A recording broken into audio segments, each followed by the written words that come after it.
L'avant-dernier épisode de cette saison 20 s'ouvre sur le retour d'Hugo sur l'île des Bannis, non sans émotion. Dès l'approche en pirogue, j'ai reconnu mon île, s'amuse-t-il, après avoir passé 15 jours souvent seul sur cet îlot désolé. Face au panneau lui proposant une seconde chance, une troisième chance dans son cas, c'est le premier aventurier à hésiter, submergé par l'émotion de son aventure solitaire. Éliminé au premier conseil de l'aventure, Hugo a survécu aux 5 épreuves de l'arène de l'île des Bannis. Le retour au moment de la réunification, il remporte ensuite 3 totems sur 4 avant d'être évincé lors du dernier vote. Il retrouve finalement Alix et Sam. Surpris de le voir, ses deux adversaires lui souhaitent bienvenue à la maison. Si Hugo se réjouit de bénéficier d'une nouvelle chance de réintégrer l'aventure, il ne digère toujours pas la trahison de Phil qui avait promis de ne pas inscrire son nom au conseil. J'ai mal vécu le coup de fil, ironise-t-il. Loin de là, Phil, Jade, Laurent et Claude ne se doutent pas qu'un 5e finaliste va venir marcher sur leur plate-bande. Demain se prépare aujourd'hui. C'est en connaissant un peu mieux ses adversaires que le guerrier peut partir au combat, leur annonce la bouteille à la mer.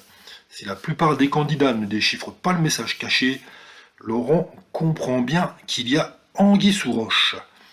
Les 4 finalistes pensent partir à l'orientation, mais ils vont en réalité rencontrer leur 5e adversaire. En lice, Sam, Hugo et Alix vont devoir s'affronter sous les yeux observateurs des autres naufragés. Seule la première place est synonyme de participation à l'épreuve d'orientation. Les 3 challengers vont devoir, à l'aveugle, libérer un anneau d'un labyrinthe géant. Ils doivent retenir les impasses afin de faire glisser vers le haut la boussole qui leur apportera la victoire. Le quarantenaire prend la tête alors que Sam et Alice s'enlisent. Et la victoire revient à Hugo qui hurle sa joie. Un destin hors norme pour celui qui, 2 fois éliminé, a passé 15 jours sur l'île des Bannis. Ah, Koh-Lanta n'est définitivement jamais perdu. Et le phénix de cette saison des légendes peut compter sur le soutien des téléspectateurs qui sont entièrement acquis à sa cause. Alix, perdante mais admirative, souligne le fair-play, l'humilité et la combativité d'Hugo. Sa place, il ne l'a volée à personne, ajoute-t-elle. J'aurais aimé avoir un parcours comme le tien, lui confie Sam, éliminé aux portes de la finale. Il revient de l'enfer, Hugo, mais c'est comme un moustique, il ne veut pas lâcher l'affaire, plaisante Laurent. Les 5 finalistes retrouvent donc le camp pour une dernière nuit. Seuls 3 d'entre eux poursuivront l'aventure et monteront sur les poteaux. À l'aube, le moment tant redouté par tous les naufragés au fil des années approche, une épreuve stressante qui demande concentration et maîtrise de soi. Ils ont tous participé à l'orientation au moins une fois. Pour Laurent, il s'agit du plus mauvais souvenir, contrairement à Claude qui a remporté cette épreuve à 2 reprises. Comme chaque année, 3 éléments remarquables sont dissimulés sur l'île. Un corail blanc, une souche œuf et une racine entrelacée. Munis d'une boussole et d'une carte, les finalistes doivent trouver une zone, puis dans un rayon de 20 pas, découvrir une balise marquée d'un chiffre et d'une couleur, correspondant à une orientation et un nombre de pas qui mènent au poignard. Laurent s'élance seul à la recherche du corail blanc. Phil et Hugo prennent la direction de la racine entrelacée, tandis que Jade et Claude courent vers la souche œuf.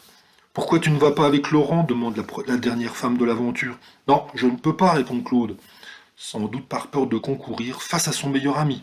D'ailleurs, coup de chance pour Laurent, en moins de 10 minutes, il tombe sur l'élément remarquable. Du côté de la racine entrelacée, Phil ne déniche pas le repère, contrairement à Hugo qui recherche déjà la balise. Le phénix de l'aventure la découvre rapidement et s'élance sur la plage. Il est le premier. Phil guette, mais Hugo excelle et trouve le poignard de la victoire. Je suis fier de moi, c'est écrit la légende de Koh-Lanta qui remporte l'épreuve d'orientation. Sa place sur les poteaux est donc assurée. De son côté, Claude met la main sur son repère, puis sur sa balise. Jade a un train de retard et cède la place à son adversaire. Elle tente alors de rallier le chemin du corail blanc. La voie est libre pour l'homme aux 22 victoires individuelles. Il trouve le 2e poignard à quelques minutes d'intervalle d'Hugo.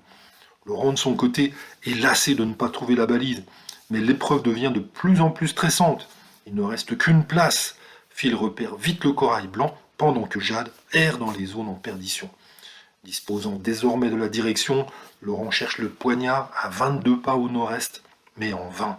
Entre-temps, Phil met aussi la main sur le repère, mais se trompe dans le code couleur et part à l'ouest. Jade, elle, finit par découvrir le corail blanc, puis la balise. Après 3 heures de recherche, les 3 ratissent, mais c'est finalement Laurent qui s'offre la victoire. Jade, en larmes, peut se consoler.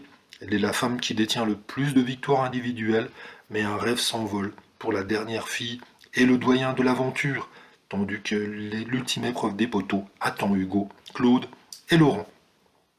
Alors, qui du Phénix, du gagnant de 2014 ou du recordman des victoires sera le vainqueur de la légende de Koh-Lanta?